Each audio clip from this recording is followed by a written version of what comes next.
Hello, everybody. So we have Mr.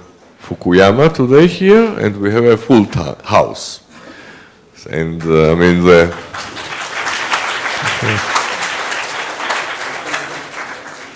in Georgia, in general, you should not expect that people are on time on the lecture. So you can gauge by the accuracy of arrival with the interest that the audience duly has in your lecture. I will take as much little time as possible between you and the interesting lecture just to flag that we have an honor for Mr. Fukuyama, Professor Fukuyama, in this case, to be the distinguished professor of Free University of Tbilisi since 2014, so it was on 3rd of September. I still remember, classes did not start, but the interest was also very high. And we have a pleasure and honor to be this year's co-sponsor of the Leadership Academy for Development, which is run by our partners and founders of the school, EPRC and Stanford University.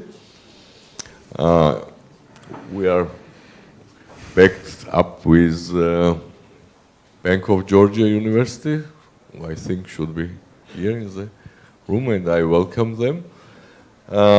So we suggested to Mr. Fukuyama to have the lecture, which is, as I understand, derived from his brand new book, Identity, which examines the new development in our, let's say, societies. As I understand, also disregarding the development level and many other aspects. And it's the theme, which is the demand for dignity and the populist political response to it. It also resonates with some developments in Georgia, where demand for dignity was quite actual, and there was political response to it.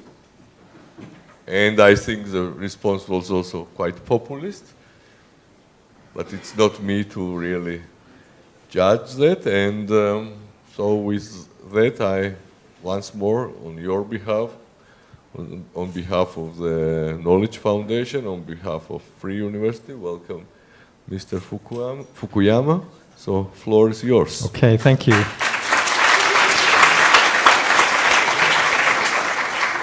So thank you very much for that very kind introduction. It's really delightful to be, actually I'm going to come out in front here, get closer to you. So it's a great pleasure to be back at the Free University. I really appreciated the honorary degree that I was given a few years ago, and the role of the rector in honoring me that way. I'm grateful to the Economic Policy Research Center and all of the sponsors, the other sponsors that have brought me to Georgia on this trip. We are doing this Leadership Academy program this week in Tbilisi, which is aimed at training up-and-coming young professionals in this country. I have spent a lot of time here. This is the third of these programs I've done in Georgia. We've done about 5 of them in Ukraine. I think that between Georgia and Ukraine, I've spent a lot of time traveling back and forth, because I think that these two countries are really critical in a global struggle over democracy. You're right on the border of a big country, Russia, that I think is the leading exponent of a non-democratic form of government. And it's launched a global war, really, against countries that do aspire to be democratic. And I think that the success of Ukraine and Georgia is very important in that larger struggle, because if your countries fail, if you get sucked back into this Russian orbit where the leading principle is basically corruption and kleptocracy. That's going to send a very bad message. It'll be bad for you, but it's also going to be bad for every other country in this region. And that's why I and a number of colleagues of mine have felt that it's very important to keep coming here to give you encouragement and to communicate my views as to what the task is ahead of us in terms of political development. So I'm going to talk really about my view of the situation, the global situation right now, because I think democracy is in a lot of trouble. It's challenged for the first time by a couple of big authoritarian powers, namely Russia and China, that explicitly, I think, reject a lot of the principles on which liberal democracy is based. I think that actually in the long run, the bigger threat is going to come from China simply because it's so large and it's so wealthy, and it's really managed to master modern technology in a way that Russia has not, that in the long run this is going to be a very difficult power to accommodate.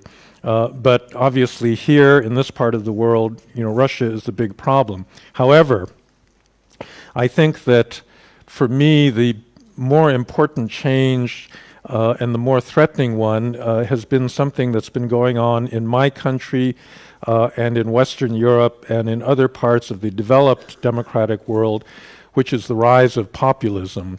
And that's the subject that I want to address today. The phenomenon of populism has appeared in a lot of surprising countries. So you take Hungary. Hungary was one of the first former communist countries to democratize after 1989. There was an internal civil society movement. It was an early member of both the European Union and of NATO. And of all the countries in Eastern Europe, a lot of us thought that Hungary had made, the quickest transition to being a real, what we thought was a consolidated liberal democracy. And yet after 2010 and the rise of Viktor Orban and the Fidesz party, it has steadily slipped back into what Viktor Orban himself calls illiberal democracy. He has used his electoral mandate to change the constitution, to weaken the checks and balances in the Hungarian system. So the courts, the press, opposition parties have been prevented from really competing against Fidesz, and it's really, in a sense, no longer the kind of free country that it was previously.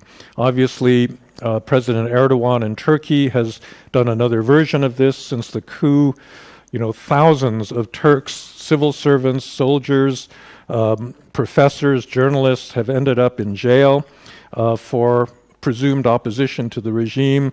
It's a more extreme version of a kind of democratic dictatorship because he's used his power again in a series of elections to undermine independent institutions.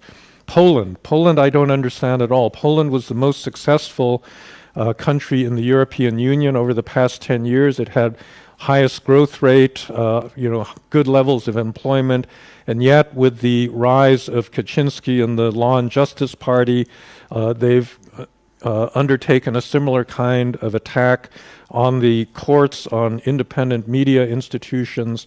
They're trying to rewrite the history of Poland in ways that suit their own nationalist agenda. Then finally, the most surprising thing occurred really in 2016 with the election of Donald Trump in the United States and the Brexit vote in Britain. And since that time, virtually every European country has seen the appearance of a growing populist, anti-immigrant, anti-European Union party. So the alternative for Germany in Germany is now after the most recent election, within a few percentage points, really, of the Social Democratic Party, which is another thing that's been happening where traditional, especially center-left parties, have been declining steadily over time. The French Socialist Party virtually disappeared in the last election. The German Social Democrats are much weaker. So again, in one country after another, the traditional parties that have governed, the center-right and center-left parties, have been giving way to these populist movements. So that's what I want to explain. Let me begin, first of all, by giving you a definition of populism. Political scientists don't really have an agreed understanding, but I would say it consists really of at least three different things. So one definition of populism is that a populist politician promotes especially social and economic policies that are popular.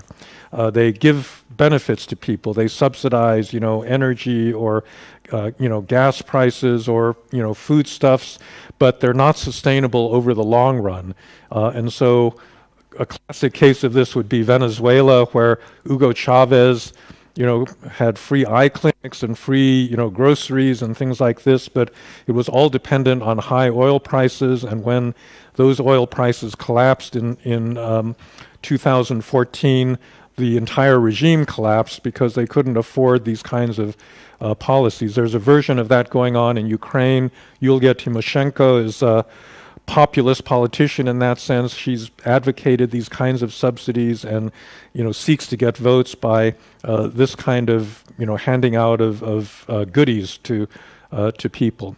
That's one definition. Another definition has to do with a style of politics in which the populist politician is charismatic and takes the legitimacy that comes from an election to say, I directly represent you, the people. And the problem with this charismatic style of politics is that this kind of politician tends to be very anti-institutional.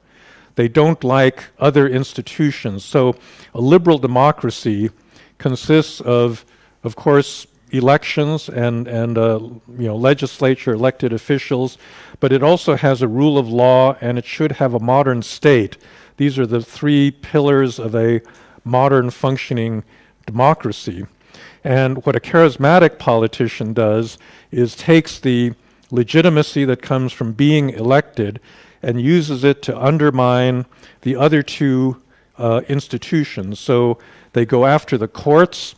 They don't like independent judges and lawyers that tell them that they can't do something because it's not constitutional. And they don't like a modern bureaucracy, a civil service that is dedicated to public service that tries to be impartial. And so they try to undermine the independence of the bureaucracy as well. That's the long-term danger, I think, of this form of populism. It's as if the liberal part, the democratic part of liberal democracy is attacking the liberal part, right?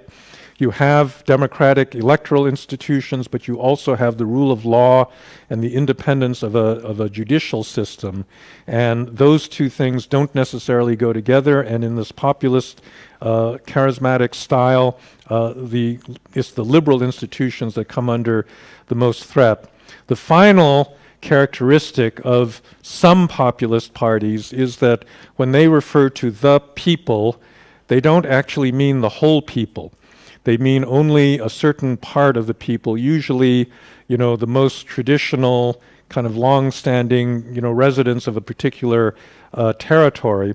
So again, for example, to take Hungary, Viktor Orban has said explicitly that Hungarian national identity is built on Hungarian ethnicity, which means that if you're not Hungarian and you still live in Hungary, you're not part of the nation. And if you are Hungarian but you live in, Slovakia or in Romania, you are a Hungarian. And in fact, Hungary gives the vote to all of these people, these ethnic Hungarians living outside of Hungary, and that creates some obvious problems in terms of the rights of minorities within the territory of Hungary, and it also creates problems in Hungary's foreign relations with countries that have Hungarian populations. I don't have to remind you that Germany got into a lot of trouble over exactly this kind of issue in the 1930s with its neighbors and the scattered German populations in Central and Eastern Europe. Now, I'm unfortunately going to have to talk a bit about my own country, the United States, because it was the case that, we Americans thought of ourselves as a really mature, consolidated democracy that other people looked up to. Certainly in this part of the world, the United States has been an important support for democratic transitions, but unfortunately in American politics, we've been suffering from this disease of populism. The election of Donald Trump was a big shock to me and to quite a number of other people because Trump represents a number of these strands of populism, in fact, all three of them. So on the economic policy front, he is an economic nationalist. He's now opened up trade wars with virtually every other country in the world, with Canada, with the European Union, with Mexico, with countries that have been long-standing partners, democratic allies of the United States. And that's not a sustainable policy. Economic nationalism is not a good long-term strategy to make a country prosperous. He has that charismatic style. So at the Republican National Convention in 2016, when he was nominated by his party to be their presidential candidate, he made this remarkable statement. He said, "I alone understand your problems, and I alone can fix them." This is classic populism from someone like Mussolini or Juan Perón, where you're claiming that you have this democratic direct connection with the people, and you alone, your person, represents the people. This leads him to say these remarkable anti-institutional things. He said, the mainstream media in the United States are enemies of the American people, right? This is, again, you got to go back to Stalin to hear this kind of rhetoric coming from a leader of a great power. And in fact, he's been extremely anti-institutional. So, as you probably are aware, there's a special prosecutor that was appointed to look into his campaign's ties with Russia. He has tried to do everything he can to undermine this investigation, basically because he wants to avoid accountability for himself and his family. And so he has threatened this prosecutor, he's threatened the Attorney General, he's attacked the FBI and the Justice Department, tried to delegitimize these basic American legal institutions, all because he wants to avoid being tainted by this prosecution, right? So this is what it means to be anti-institutional. Then finally, he talks about the American people, but he honestly does not mean the entire American people. So as I'm sure you're quite aware, America is a very diverse country, and it's been getting more diverse over time. But so I really don't like saying these sorts of things when I'm abroad, in a way representing the United States, but I think that Donald Trump is really and truly a racist. He thinks of Americans as white Americans, and he has used every opportunity not to speak too openly in a racist manner, but he's done everything he can to exacerbate existing tensions between blacks and whites, against immigrants, against Hispanics, against all of the other diverse people that make up the whole American population. And so he's encouraged through his rise a number of white nationalist groups that are actually pretty ugly in their political agenda, and they want to return America back to a conception a little bit like Viktor Orban's, where what America is white people. that's what Americans, when you think about Americans, it's not a black person like President Obama. It's not someone like me that comes from East Asia. It's a white European descended person. So in a way, he's got all three of these populist characteristics. All right, so that's the general background. That's the problem I think we're facing. So the book that I've written is really an attempt to understand why this has happened. And I think there's, again, three different categories of reasons. One is economic, one is political, and the final one is cultural and has to do with identity. The economic explanation for why you're getting this populist uprising, I think, is pretty straightforward. We are living in what is called a liberal international order, meaning that our international institutions have encouraged the free flow of trade, of investment, of people and ideas across international borders. I presume that, a lot of you have taken a standard economics course, a trade theory course, in which you learn that, according to The Economist, a system of free trade without barriers to the movement of goods and services and investment actually benefits everybody. Everybody gets richer as a result of the ability to trade broadly based on comparative advantage. But the theory, if you listen carefully, also says that not every individual in every country benefits from this system.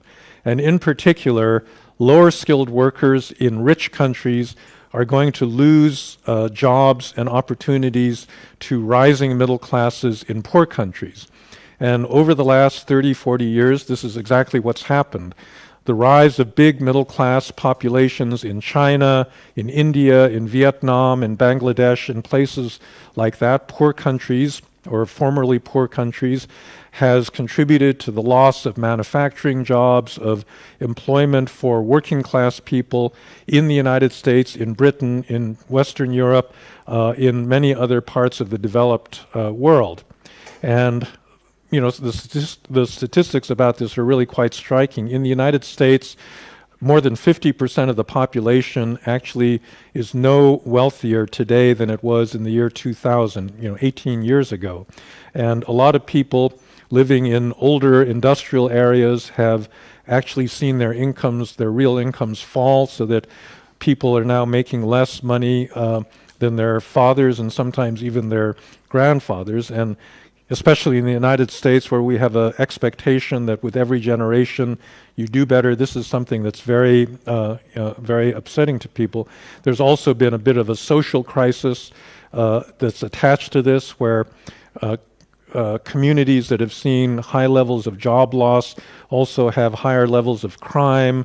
Families begin to break down. There's a drug epidemic, an opioid drug epidemic going on in the United States that affects primarily these rural, especially rural white communities that have suffered and have been stagnating economically. All right, so that is, I think, the underlying explanation for why in the middle of the second decade of the 21st century do you suddenly see this populist upsurge, because there's been a lot of globalization, there's been a lot of liberalization of the international order, a lot of wealth has been created, so the economists were right about that, but a lot of that wealth is highly concentrated in a layer of elites that have done extremely well. So you've got an oligarch here. Ukraine's got 7 or 8 oligarchs. Russia's got, a lot of oligarchs. But basically every country in the world now has oligarchs. And this is, in a way, there have always been rich people, but the concentration of wealth in a relatively small number of hands who are also very politically powerful is a new experience for, a lot of the developed world. And it has very unhealthy consequences for the politics of that world, and it creates a lot of resentment on the part of ordinary people who have seen their incomes either stagnate or actually fall.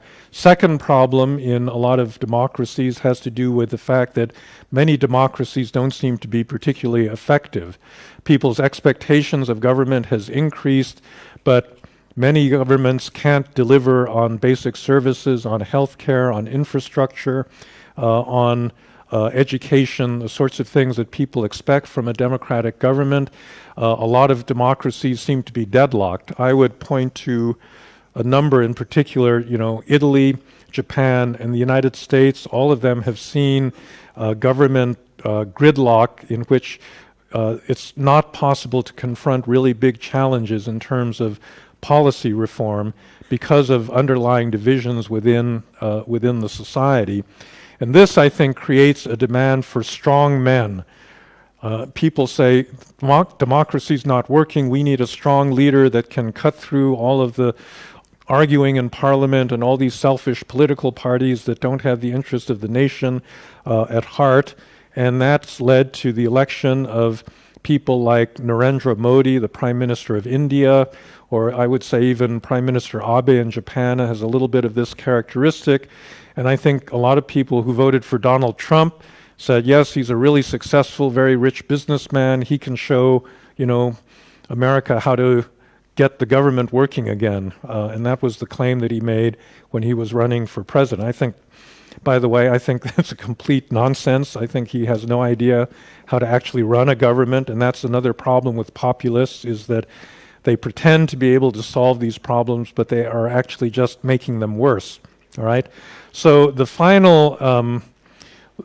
factor is this identity factor, a cultural factor, and I think that this is one that has not been adequately recognized by a lot of the observers of this populist phenomenon because it's more cultural rather than economic. The reason that I think that this is important, it's quite simple. If you think about the rise of inequality, and this was really punctuated by the financial crisis in the United States in 2008, by the euro crisis in the Eurozone in 2010. This was a crisis that was brought about by basically the financial sector, by all of these rich bankers that had been accumulating a lot of assets and wealth and power, and it led to a big disaster for ordinary people. A lot of people lost their jobs and employment and their houses in the United States, this sort of thing. Normally, when this happens, you would expect that this would lead to a big surge of left-wing populism because people are angry that these, wealthy people had imposed these sorts of losses on everybody else. But what's happened almost everywhere is the opposite. You have a rise of populism, but it's right-wing populism. In the United States, we had a brief Occupy Wall Street movement, but then the biggest populist movement has been the Tea Party and the people that vote for Donald Trump. You had the Brexit movement in Britain, and you've got these right-wing parties like the National Front in France, or the Alternative for Germany that have appeared, rather than left-wing parties. The left-wing parties have been doing very badly. A little bit in Britain, maybe there's been a revival of a certain kind of left-wing labor movement, but in general, the left has not been doing well. So how do you explain that? Why is it that in response to this big increase in inequality, you get right-wing activism and right-wing mobilization? And I think a lot of that has to do with the identity issue, because one of the things that has accompanied the economic globalization has been a very large movement of people across international boundaries. Immigration or migration has become a phenomenon in many, many rich countries. So in Western Europe, many countries, Germany, France, Netherlands, Scandinavia, now have 10, 15, even 20% of their population born outside of the country of origin. I know, this country and Ukraine especially, Serbia, Poland, all of these countries have been losing population and the European Union has actually facilitated that because of the principle of free movement within the Schengen zone. And so there's been this very rapid cultural change, and I think that this has triggered a conservative reaction on the part of the former majority population. So the idea of identity, I have a very specific definition of what it is. I think that it builds on a universal human psychological characteristic, which is this belief that we all have that we have a certain inner worth or inner dignity, and we want other people to recognize that dignity. This is something that doesn't fit in the economic model. In the economic model, the economists say, well, we have preferences, we want resources, and we also have a rational calculating ability to maximize those resources. But they miss this part that demands dignity. And sometimes you want dignity in place of resources. You're willing to give up resources in order to have that dignity, all right? And the modern form of dignity is really that you have a hidden inner self that you may not even understand terribly well, but you believe that deep inside you have a true identity, and you want other people to recognize that dignity. And if the surrounding society does not accord you that recognition, it's not you that's wrong, it's the society, and the society has to change.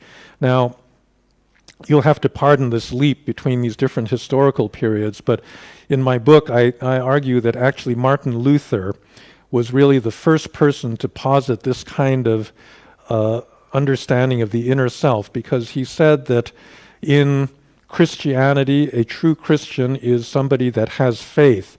It's the inner believer that matters.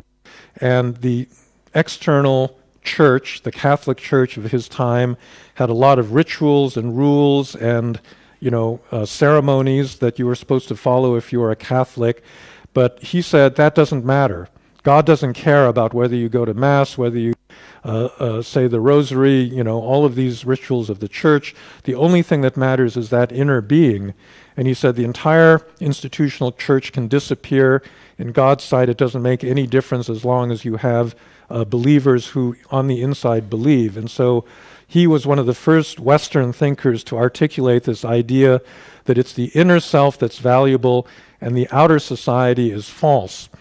Now, Jean-Jacques Rousseau in the 18th century had a secular version of this, in which he argued that it's really the inner self. It was the original human beings before the arrival of society that constrained that inner self and made it phony and fake. That was the true source of human happiness, and in a sense we had to liberate ourselves from society.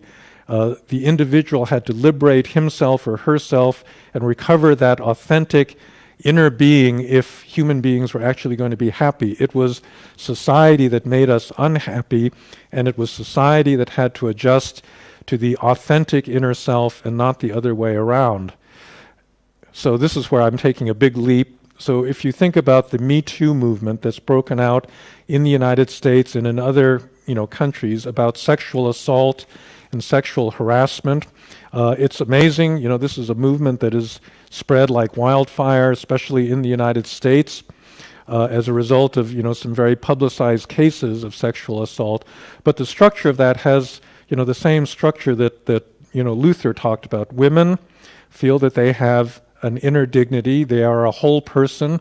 They should not be judged simply by their looks or by their sexuality, but by their intellect, by their character, by their abilities, and so forth. And when men treat them as sexual objects, they are not according them the dignity that they deserve as whole human beings.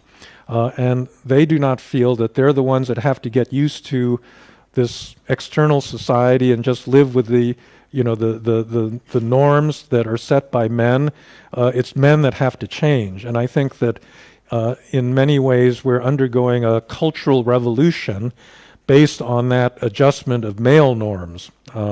So again, this is a classic case, I think, of identity politics, where a group that that has been marginalized or discriminated against is, pushing for its own dignity and telling the outside society that it has to change.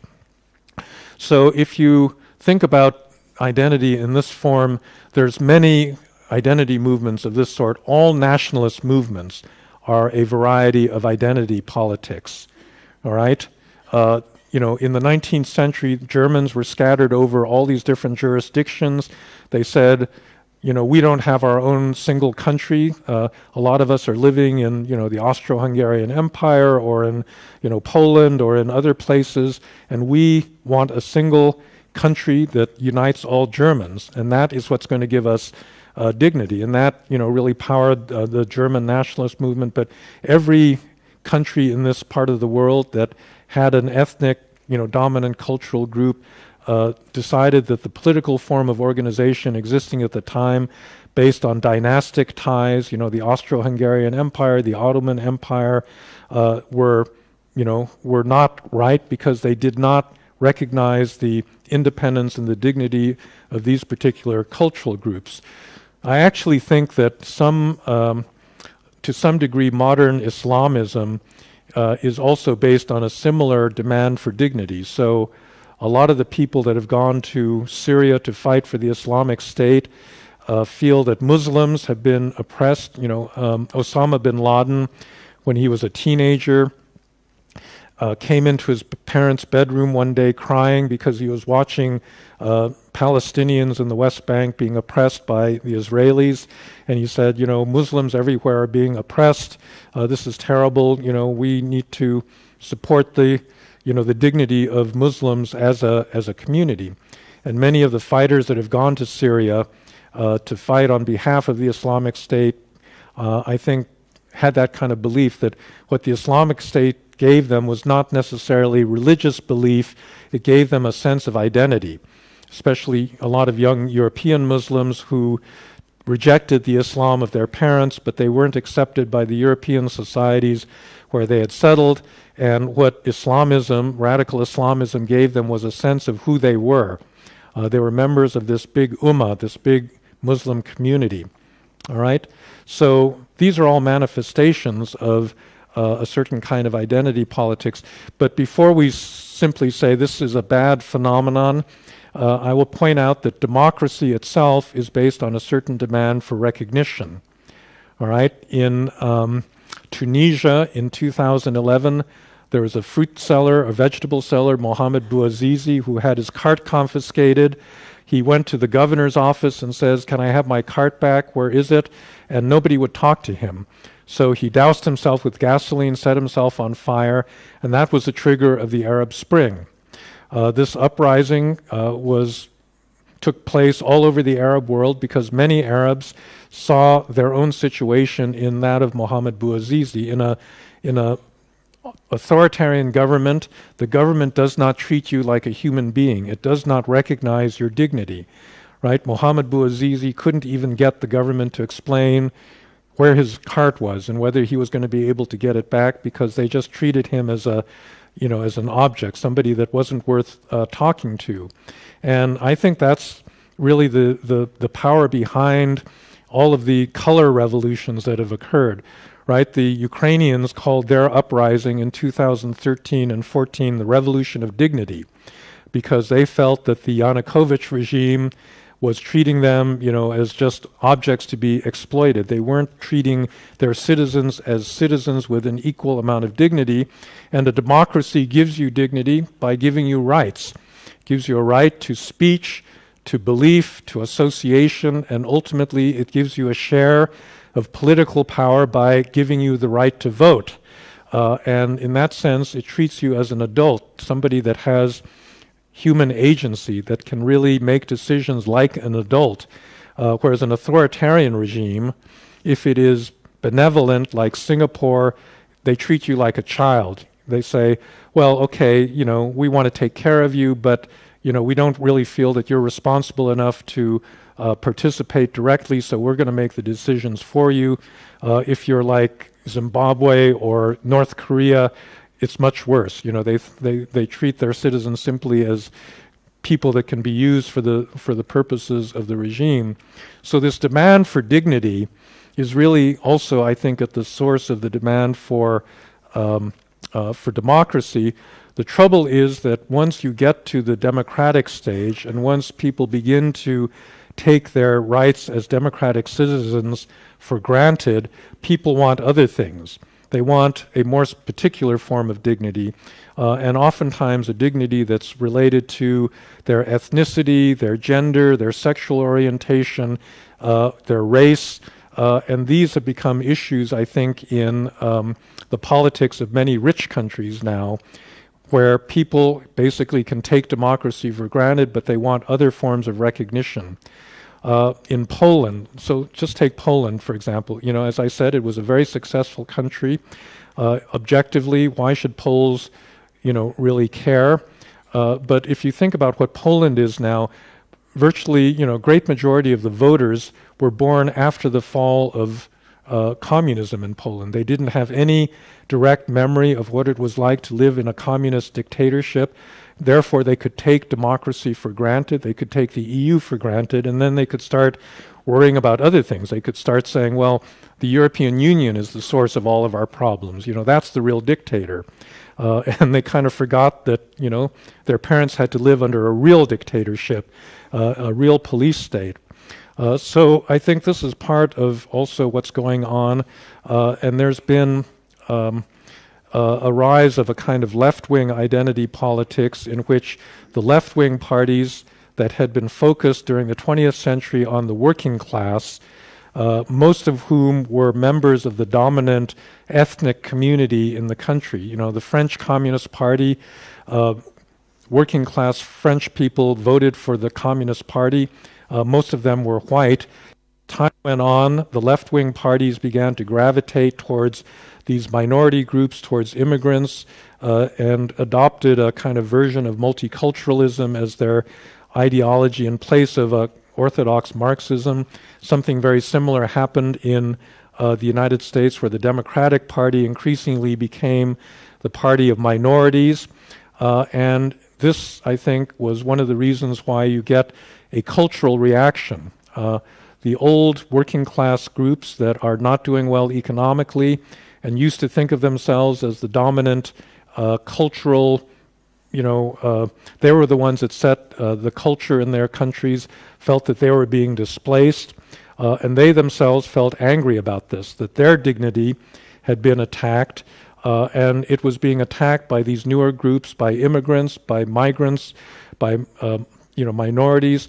There's also a gender dimension to this, because the rise of women in the workforce has also displaced a lot of men.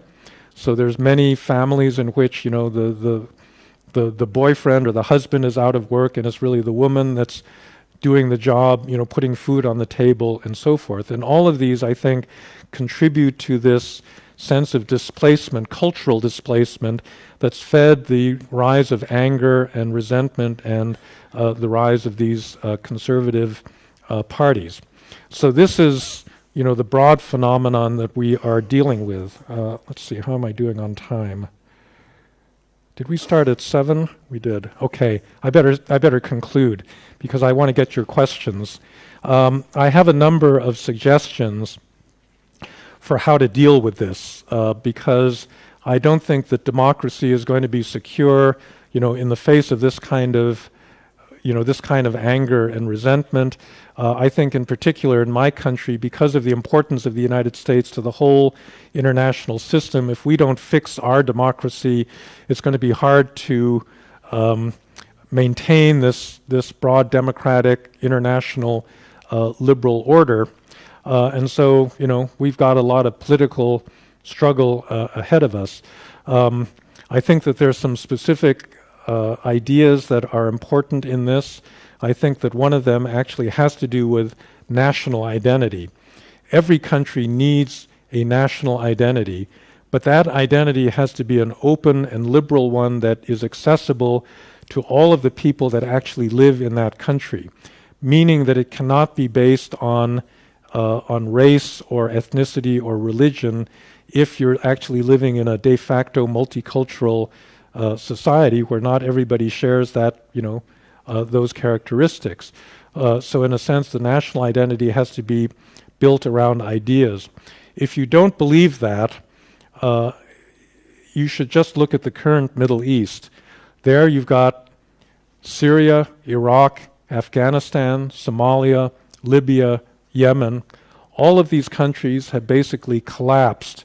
The state has collapsed in every single one of these countries. And I think the fundamental reason it's collapsed is that none of them have a strong sense of national identity.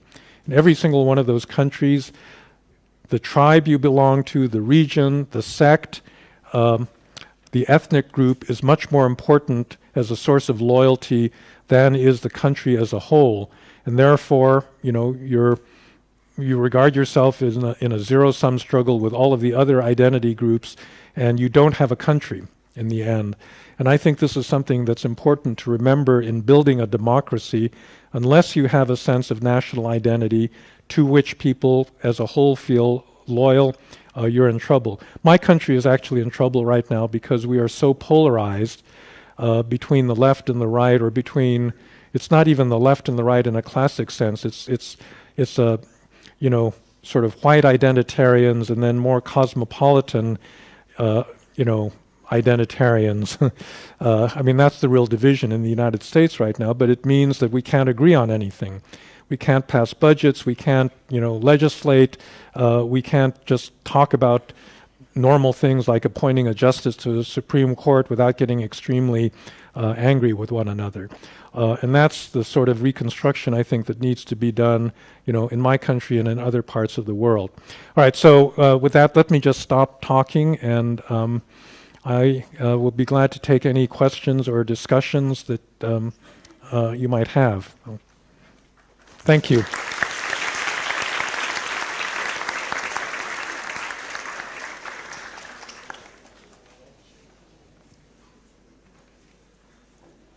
Yes? No, this lady, yeah.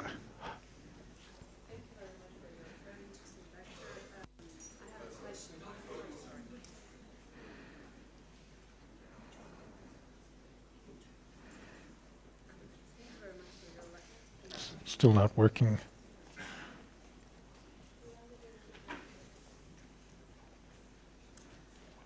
Thanks for your interesting Just speak up. All right, I will try to speak up. Thank you for your interesting lecture. I have a question regarding the democracy promotion agenda. Because the rise of populist parties in United States and also in Europe, left and right-wing populist parties, and this, I would say, called the crisis of also identity, Euro-Atlantic identity, really kind of poses the danger to the unity of this Europe whole at peace, and also all these values, which I think we should stick. On the other hand, we have this polarization and disagreement and trade wars between US and Europe. And I'm really interested, what's your perception or idea what we should expect in future in this regard? Because we see that Europe kind of goes closer to Russia, and we, as a democratizing countries, Georgia and Ukraine and other also post-Soviet countries as well, we are kind of losing the role model, which we have to stick to it. And it's really crucial for this successful democratization and for the democracy promotion agenda. And I'm really interested on your comments on that. No, that's a really good question, and it's a really painful one to answer. I would say that the first thing that has to happen is we Americans have to defeat this kind of populism. So I know you're going to have an election very soon. We're also going to have a very important election on November 6th, in which basically the American people are going to either affirm Donald Trump or reject him. And, I quite honestly think that if we don't reject him, then we're all in big trouble, because he basically does have these authoritarian instincts, and I think if the Republicans manage to hold on to both houses of Congress, he's going to take that as a mandate and say, the American people love me, And so I'm going to fire the special prosecutor, I'm going to put in a crony as the attorney general, and basically the media, mainstream media, continues to be the enemies of the people. And I think, for the first time you could actually imagine America itself going in this very nationalist, authoritarian direction. Needless to say, this is very bad for Georgia, or for Ukraine, or for any other country that has relied on America for support. Although I must say that with regard to Russia, we have a very strange policy that is very schizophrenic, because if you look at the actual American policy since Trump took over, it's been very tough on Russia. We've imposed more sanctions on Russia under the Trump administration than Obama did, or any previous president over the last 30 years. And yet there's one person that doesn't like that, and he happens to be the President of the United States, and he doesn't seem to be able to affect, the policy of his own government. For some reason, he seems to like Mr. Putin a lot. But if he is affirmed in, by the American people when they vote, I think, his view is going to increasingly be the one that's heard, and that will be very bad. But, you're going to have a similar fight in every democratic country in Europe. Italy is the latest one to succumb to this kind of populism. Salvini doesn't care about democracy really in his country, and certainly not internationally. All of these people are much more sympathetic to Russia than they are to struggling democracies like Georgia and Ukraine. So I think, unfortunately, the answer is, there just has to be a fight country by country against these populists to take back the ground that they've stolen in the last few years. Thank you. Yes. Well, first of all, I would like to thank you, Mr. Fukuyama, for being here today, and it is especially a wonderful opportunity for us all to be able to engage in the discussion with you. Now, in your lecture, you already mentioned how the traditional forces of the center-left are struggling to hold the support with which they've been enjoying in the recent decades. But yet in the interview you gave to the New Statesman last week, you said that socialism has to come back. A phrase No, so they misquoted me. This is really annoying. I didn't say that. I'll tell you exactly. No, let me tell you what I thought I said, because they misquoted that. What I said was exactly what I just told you. I said that after the financial crisis, socialism should have made a comeback just logically, because, for the reasons that I outlined, but it didn't. Instead, we got this right-wing populism. But I wasn't saying I like socialism. I was saying... Were you saying that they have to... it would be good that if they do. And my question is, if they actually can do this, are the center-left forces able to bring back support from, from the parties such as En Marche and the Greens in Germany on one hand, and from the Front National and the AfD on the other, in this age of politics where the division of the openness and closeness is prevailing over the old one of the left and the right? So there's a couple of problems that the left is going to face, both in Europe and in the United States. So the first one is that as a result of the rise of this right-wing mobilization, a lot of the left-wing parties have moved further to the left, and they're going back to, I think, what were failed, I wouldn't call them socialist policies, they're more social democratic, more social protections, free education, bigger healthcare systems, more generous pensions, all of this sort of thing, which are not bad, intrinsically, but if you're not careful, you're going to get into this unsustainable kind of populism, economic populism. So that's one problem. So the left-wing parties are more left-wing, but I think that they've got this more complex problem dealing with identity, which is that they basically understand economic inequality in these ethnic terms, increasingly in terms of minorities, rather than in terms of the economic welfare of the majority population. So in France, a lot of the French left has, kind of abandoned classical French republicanism, in favor of support for immigrants or for non-white, people. I mean, that's fine. There's nothing wrong with that. But in the process, they have failed to communicate with those white working class voters that used to be the core of their support back in the 20th century. And I think unless they figure out a way to get those white voters to vote for them again, they're going to be, in a lot of trouble, and they're going to continue to lose support. The same thing is true of the Democratic Party in the United States. Increasingly, we're in a situation where the Republican Party is becoming the white people's party, and the Democratic Party is becoming the party of minorities and women. And that's not a good, that's an identity division. That's not a division over policy. And I think that it's going to be very hard to govern the country if you govern from an identity standpoint rather than, by advocating certain, broader kinds of economic policies. So that, I think, is really the challenge for the left. Yes, how about up there?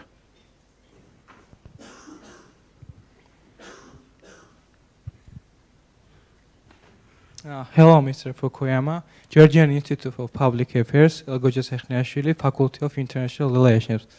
First of all, I want to say it's a big opportunity to be here in your lecture. I'm very glad to be here. And what about my question? I want to know what is your personal point of view, which is your advice for us to encourage our democracy?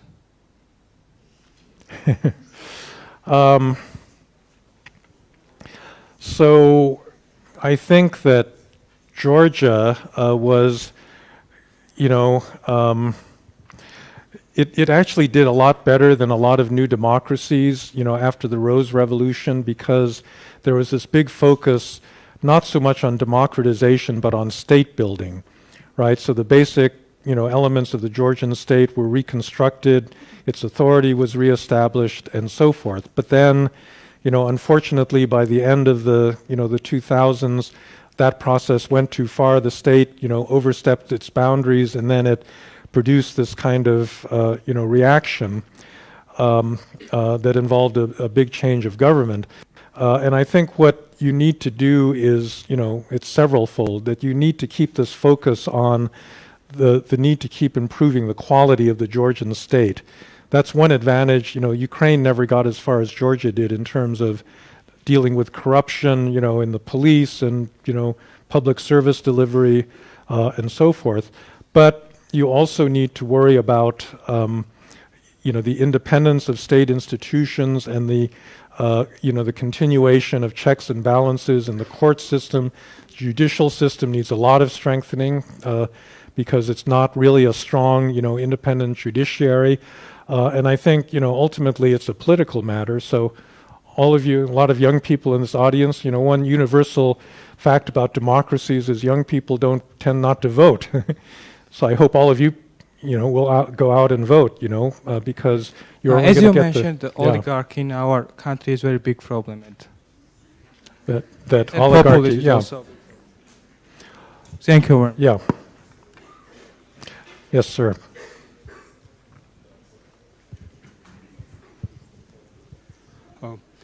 Thank you, Professor Fukuyama, for your lecture, because it raises so many questions in us.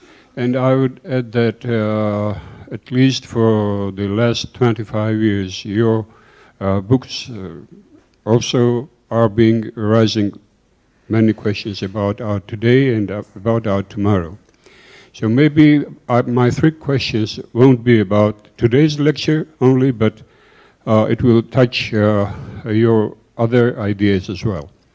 First question is about Hungarian leaders' illiberal democracy, and Putin's or Surkov's sovereign democracy. how they differ. The second question is about democracy, about the state of democracy in Georgia, pressed by Russia from one side, but I think that there is another threat for democracy that also presses us. And this another kind of democracy comes not from Russia, but from the general state of humanity today. In 91, when we first obtained our independence, we thought that we are moving from Russia or from Soviet Union to the post-Soviet state.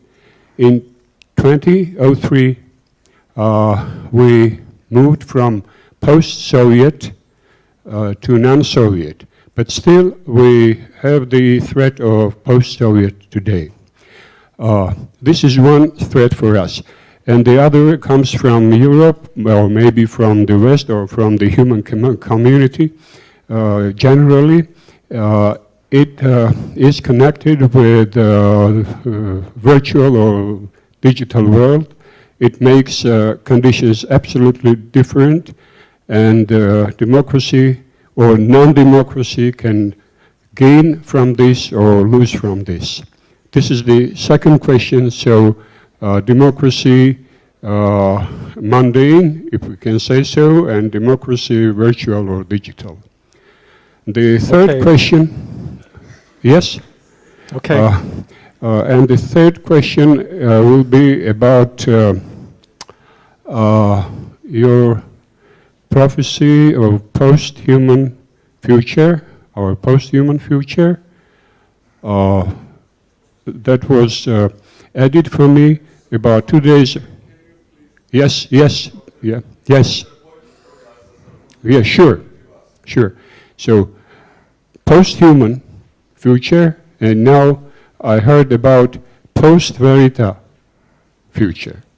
So, and how democracy will work in post-verita, because today's democracy is human democracy, what I'm speaking about. Well, let me deal with the last 2 points together, because I think they're both related to challenges of technology. So one of the things that's happened is that we realized that the internet and all of the new social media and digital technologies, which we thought were going to be good for democracy, actually can threaten democracy.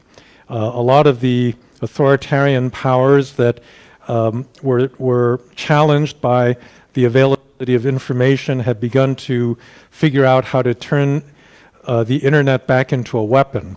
You know, the first person to really pick this up was Putin, who has been trying to destabilize all of the countries that he regards as rivals by using social media to undermine authority in those countries and to put out, fake news and, conspiracy theories and this sort of thing, and it's been very effective. And in many ways, social media is perfectly suited to identity politics because it puts you in touch with a narrow group of people that agree with you, and you can shut out any other kind of information. There's no verification, because you bypass all of the gatekeepers, the editors, and the fact checkers that exist in traditional media. So this is a big challenge, and I don't, I'm afraid it's probably going to get worse before it gets better, because they have this what they call deep fakes, where you're going to be able to produce a video of a politician giving a speech that he or she actually never gave, because the technology for manipulating the media is so sophisticated. And what this is going to do is to erode the authority of a lot of traditional sources of authority. The government, even democratically elected governments, the church, the labor unions, all sorts of organizations are going to find it very difficult to deal with. I don't know what the answer to this is going to be, but I would say that we are at a very early stage in dealing with this. Another threat, is going to be from automation taking away jobs. A lot of low-skilled jobs can now be done by machines, and that, has already been part of the source of the loss of income of working-class people. So, these are challenges. I can't do anything other than acknowledge them right now as challenges, but I do think that it always takes societies a while to get used to these new technologies, and I think that eventually there will be some catching up as people learn how to regulate the internet, how to deal with Facebook and fake news and all of these sorts of things. How about somebody from, yes, how about right there? Hello, Mr. Fukuyama. I'm very pleased to be here. Thanks for interesting lecture. I'm interested in Russia's topic, and I'd like to know what you think about Russia's future, and if it's possible that Russia will be changed in the next 15, 20 years. Thank you. So the problem with Putin is that he has really not created any institutions in Russia, right? That his whole regime just revolves around himself. So he was a KGB agent in St. Petersburg. He had a lot of friends there. He brought them to Moscow, and he's created this system of oligarchs and people in the government that profit from their relation to the oligarchs. But it's all based on these very non-transparent personal relationships between him and all of these different individuals. If you compare that to China, it's a night and day comparison. China is very autocratic, but they have a communist party that's got procedures for recruiting people and advancing them, and very competent bureaucracy that there's a high degree of capacity. Putin has not created that kind of a system. And so a lot of it just depends on him. So if he's run over by a car tomorrow, I mean, it's not very likely, but okay, let's say he drops dead of a heart attack or something, or he, his judo partner accidentally, knocks him in the head and kills him. There isn't anything left in Russia. There isn't a power structure, a clear institutional power structure. So I would assume that at that point, all of these oligarchs and these, these power holders are all going to start, competing with each other to pick up the pieces of of what Putin has left behind, and that could lead to a very chaotic situation. So I think that Russia could actually change very dramatically. It could change for the worse, because the wrong people could win this power struggle, or it could create openings, for younger Russians that feel stifled by the current system. So I think there are a lot of possibilities, but it does seem to me that the system is not going to survive because there really isn't a system in place right now. There's a single individual, and when that individual goes, then things are going to change a fair amount. Yes, how about, yes, go ahead. Thank you. Good evening. The biggest development in international relations theory in the last 20 years has probably been the rise of constructivism. And many people think that constructivism is more of a meta approach than a separate theory, and they think that it can be added to the other theories. So how would you say that constructivism is compatible with liberalism? And if so, how would you imagine those two theories cooperating I think together?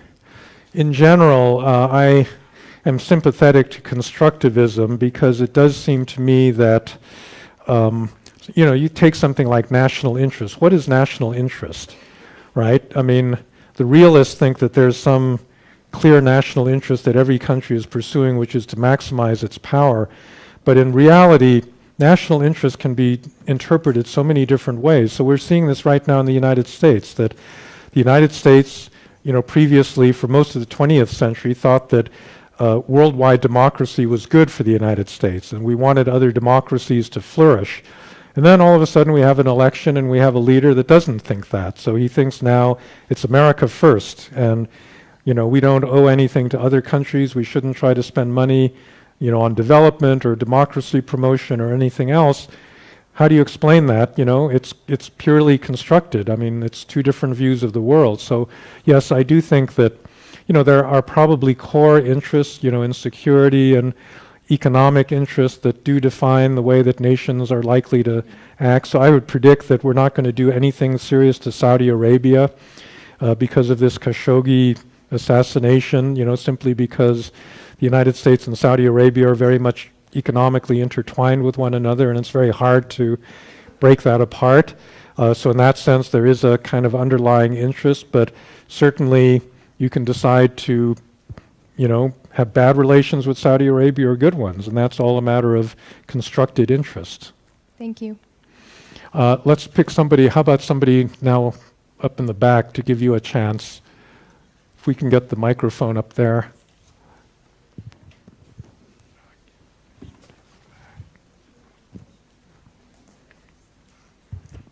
I will be straight to the point. I will ask about identity politics, and I think that main issue in the United States and all over the world is identity politics. Don't you think that we should abandon all identity politics and go for more individualistic view on society that is more close to reality, and was actually United States was very famous for individualism in general? No, I would say that, first of all, identity politics is driven by real injustice, right? So African American, in the United States, African Americans, women, immigrants, all of these groups are mistreated. We have this Black Lives Matter movement in the United States because of police violence towards African Americans in American cities. And this is a reality. I mean, nobody's making this stuff up. People are mistreated by the police. And so I think it's natural that you get this reaction that, since people are mistreating you according to your racial identity, that you should resist this, by stressing, pride in your own identity and your need for dignity. So I don't think there's anything particularly wrong with that. Where it goes wrong is where it begins to determine everything about you, and you say, well, because you're born a certain race, you have to think a certain way, or you can't sympathize with people that are not the same race. I think that's where it begins to be a big problem in a democracy. And I would say that what you need actually is not more individual identity. I think what you need is collective identity. And that's why I'm saying that national identity is important. You cannot have a democracy if you do not believe that you're living under a common set of values and rules.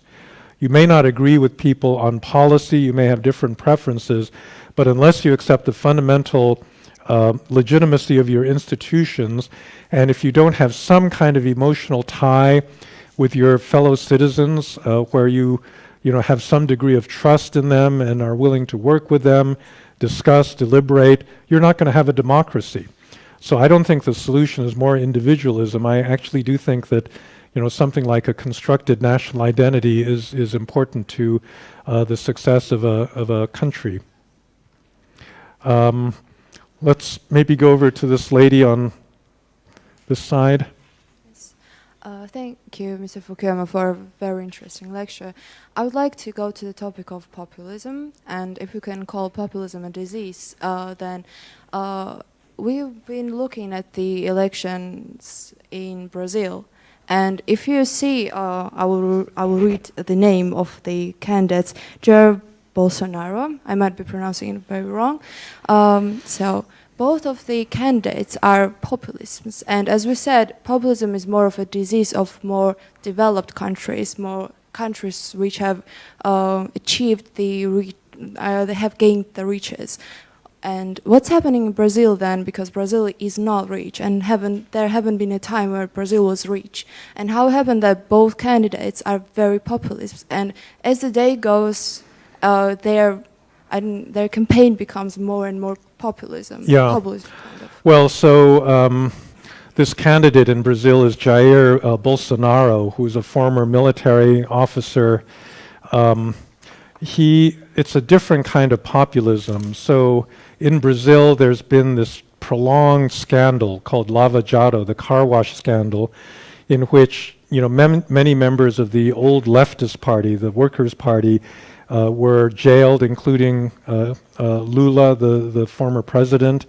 And it's turned out that it's implicated virtually all of the business elite and the political elite in that country.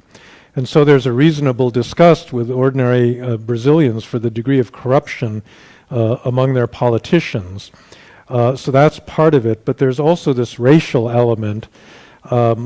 one of the least attractive things about Bolsonaro is that he disparages black people in a really open and really ugly way.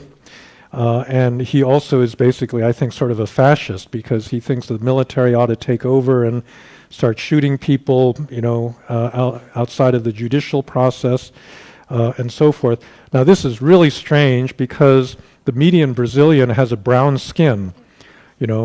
Actually white people, there are a lot of, white Brazilians, but they are a minority. They're a distinct minority in that country, and there's a very large black minority, and then, the majority of Brazilians are somewhere between black and white.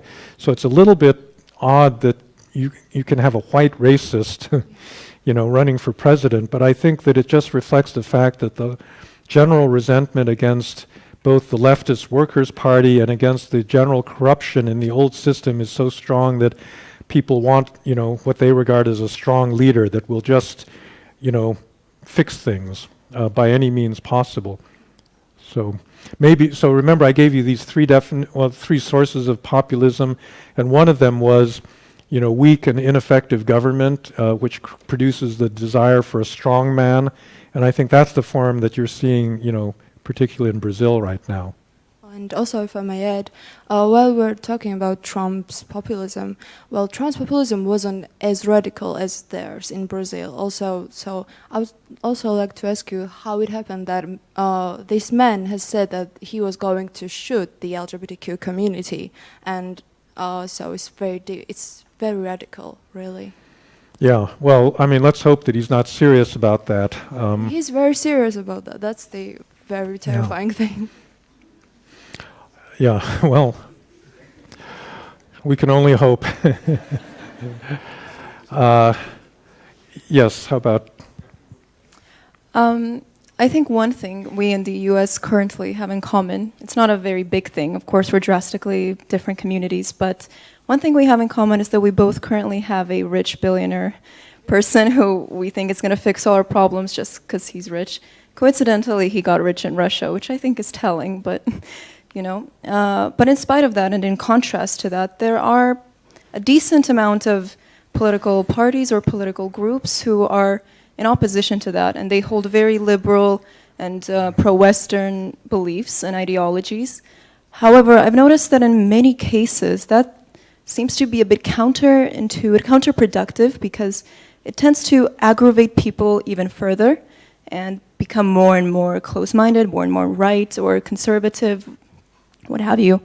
So I was thinking, in general, my question is what you think is the most appropriate way to combat populism, because in a lot of cases currently, the parties and groups that hold the most forward-thinking beliefs tend to sometimes make things worse for the community.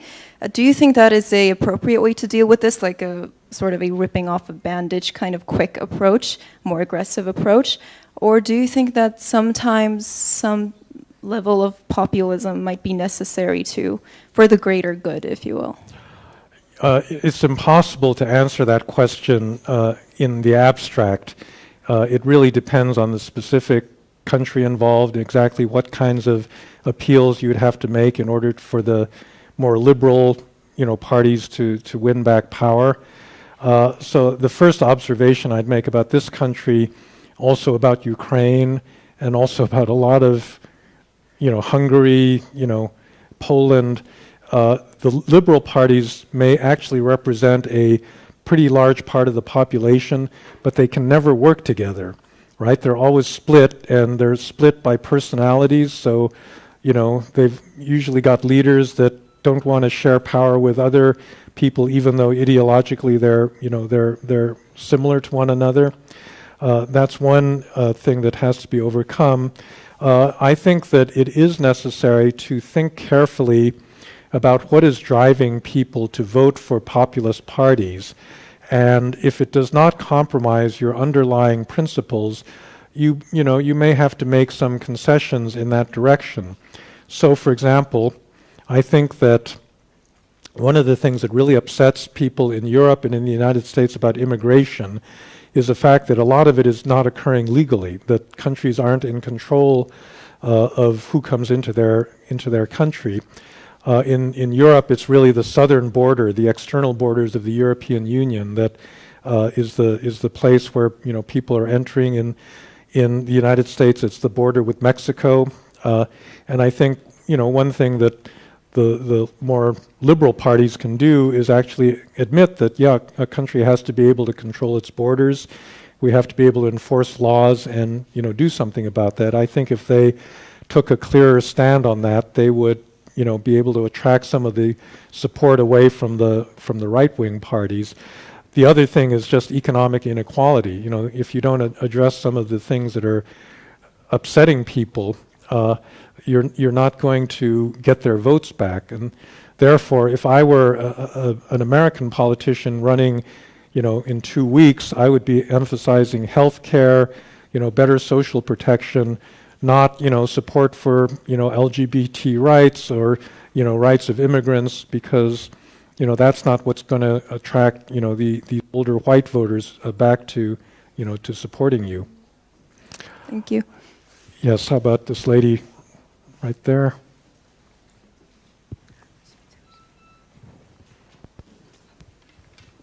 At first, thank you for coming. I'm really glad to having you in here, and thank you for your brilliant lecture. My question is about, it's not a question, I'm just trying to use the chance to hear your opinion about it. I'm trying to hear your opinion about the recognition of Jerusalem. I've already heard about your opinion about Trump and his decisions. But don't you think that somehow this decision was I want to underline, somehow, this was a good benefit for psychological barriers busting? That somehow... It was a benefit, how? To burst the psychological problems in this problem of Jerusalem. And the recognition made somehow the start for this to finish the biggest problem in the Middle East. Because I want to add, because Obama was talking about that, Bush was saying that as soon as I get in office, I will move the American embassy to Jerusalem. Everyone, each president was talking about that, and Trump.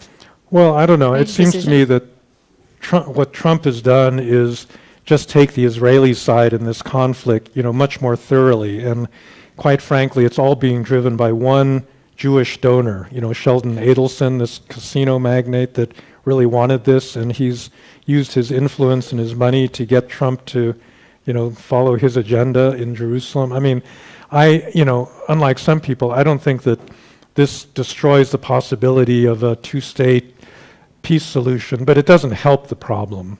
It basically, takes the side of one of the two parties in this conflict, and it's the stronger party. So if you think the solution to the conflict is essentially, the Israelis being able to largely dictate the nature of, the outcome, then, maybe that's a good thing. But I just think it's very hard to get any kind of Palestinian buy-in to this if the proposed solution is that one-sided. And I guarantee you, I actually worked directly on this when I was in the State Department in the early 1980s. Situation's just gotten much, much worse since then. I think we're much further away from a solution to that problem right now. And I guarantee you the Trump administration is not going to solve it. And I don't think this one was particularly helpful, although I don't think it really killed it. Should we do like one more question? Or okay. How about here? Thank you. First of all, thank you very much for your lecture. You mentioned Donald Trump and the nationalistic economic policy.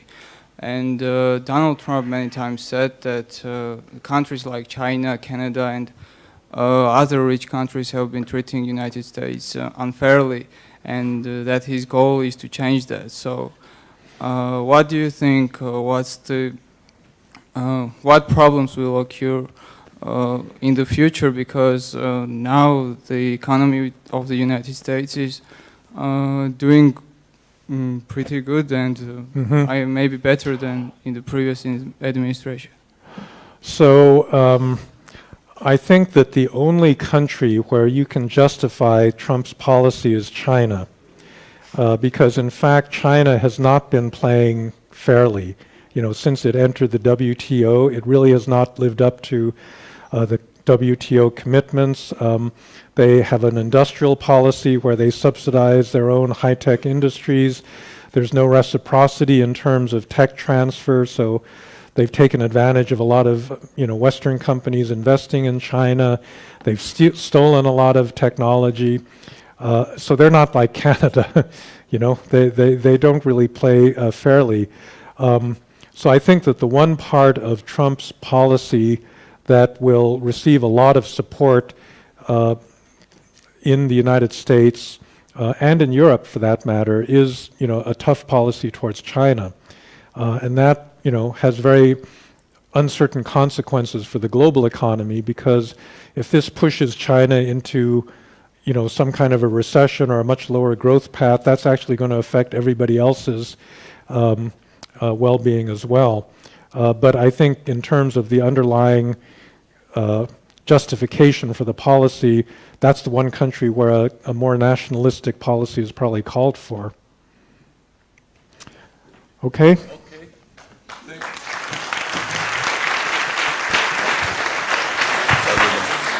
Yeah, thank you very much. After your long day, so you gave very inspiring and very insightful lecture. So now for our guests, so these books are present for you. Only thing is, please take one book, not for the friends, aunts, and so on.